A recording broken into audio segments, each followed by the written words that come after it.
New ইয়র্কের আকাশপথে যুক্ত হলো নতুন এক মাইল ফলক। জেএফকে বিমানবন্দর থেকে ম্যানহাটন পর্যন্ত প্রথমবারের মতো সফলভাবে চলাচল করল পরিবেশ বান্ধব ইলেকট্রিক এয়ার ট্যাক্সি।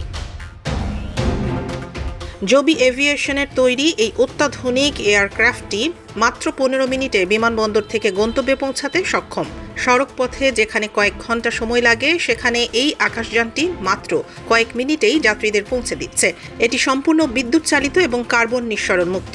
সাধারণ হেলিকপ্টারের তুলনায় এটি অনেক বেশি শান্ত এবং শব্দের মাত্রা মাত্র 45 ডেসিবেল। পাইলট সহ মোট 5 জন আরোহী ধারণ ক্ষমতা সম্পন্ন এই ট্যাক্সি ঘন্টায় 200 মাইল বেগে উঠতে পারে। সবচেয়ে আকর্ষণীয় বিষয় হলো এর খরচ, যা অনেকটা উবার ব্ল্যাকের ভাড়ার সমান রাখা হবে বলে জানা গেছে।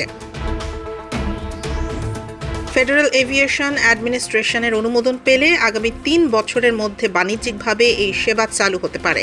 এর ফলে শহরের অসহনীয় যানজট এড়িয়ে দ্রুত ও আরামদায়ক যাতায়াতের এক নতুন যুগের সূচনা হবে।